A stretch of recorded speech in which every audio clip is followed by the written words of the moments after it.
Every day, Sir Topham Hatt came to the station to catch his train. "Hello," he always said to Thomas. "Don't let the silly freight cars tease you. Remember, you have an important job as a special helper in the train yard."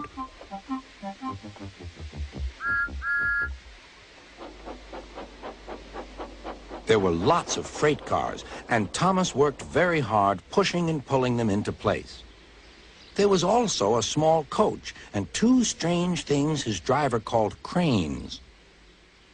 "That's the breakdown train," he told Thomas. "The cranes are for lifting heavy things like engines and coaches and freight cars."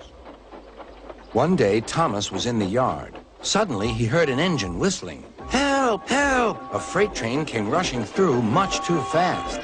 The engine was James, and he was frightened.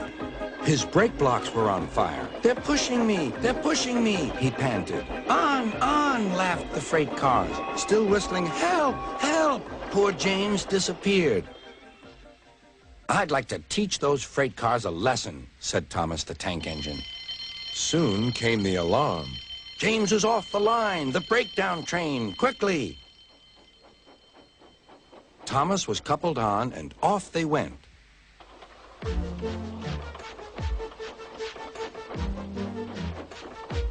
Thomas worked his hardest. "Hurry, hurry, hurry," he puffed. He wasn't pretending to be like Gordon. He really meant it. "Bother those freight cars and their tricks. I hope poor James isn't hurt."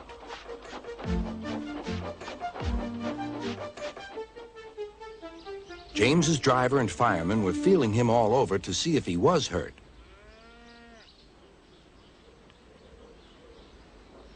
"Never mind, James," they said. "It was those silly freight cars and your old wooden brakes that caused the accident."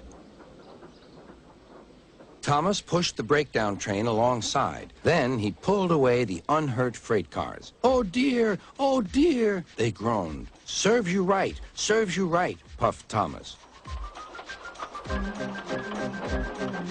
He was hard at work, puffing backwards and forwards all afternoon. "This'll teach you a lesson, this'll teach you a lesson," he told the freight cars. And they answered, "Yes, it will, yes, it will."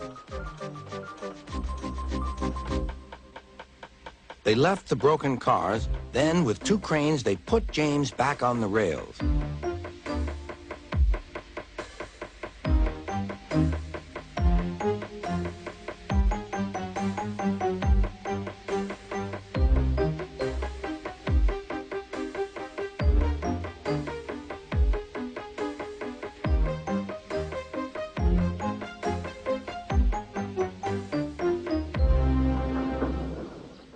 He tried to move, but he couldn't, so Thomas helped him back to the shed.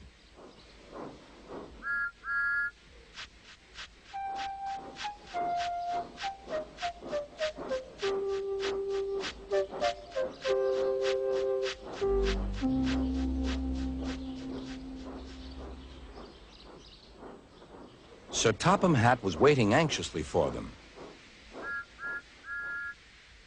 "Well, Thomas," he said, "I've heard all about it, and I'm very pleased with you. You're a really useful engine.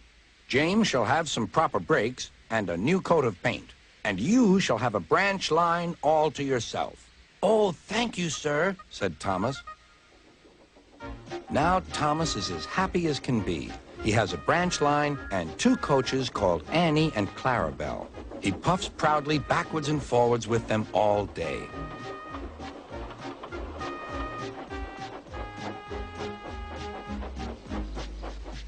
He is never lonely. Edward and Henry stop quite often and tell him the news.